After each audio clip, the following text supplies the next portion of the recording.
La foire de Cherbourg, qui vient d'ouvrir ses portes à la Cité de la Mer, joue la carte cette année de l'exotisme pour attirer les visiteurs. Les insectes sont très tendance ces temps-ci et proposer un stand dédié à ces petites bêtes, a priori pas trop sympathiques, peut plaire aux curieux.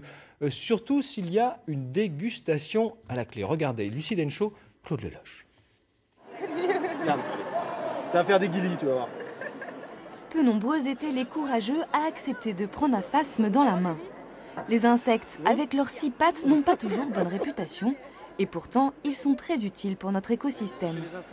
Des entomologistes de l'Office pour les insectes et leur environnement sont présents pendant les 4 jours de foire pour parler des 40 000 espèces qui existent en France. Et le public ne reste pas indifférent. Au début, un peu de rejet de l'insecte, parce qu'ils ne connaissent pas du tout. Comme c'est assez impressionnant, ils ont déjà un regard étonné. Et plus on leur explique, plus ils vont vers l'insecte et à la fin même, ils ont envie d'y toucher. 10 vivariums et une volière avec une centaine de papillons sont présentés afin d'amadouer petits et grands. Une fois la petite bête apprivoisée, il est temps de passer à table. Qu'est-ce que vous venez d'acheter, monsieur? Moi, c'est des fourmis.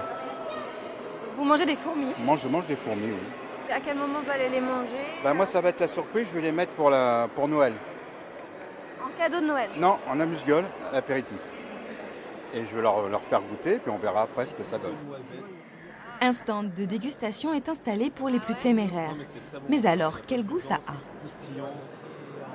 Le verre, il est presque graisseux, mais c'est bon, c'est quelque chose quand même de très étranger par rapport à tout ce qui... Enfin, c'est dur de trouver des comparaisons, alors que la fourmi myrène, déjà, on a quelque chose de plus croustillant et de plus proche, justement, voilà, de quelque chose de biscuit, quelque chose comme ça.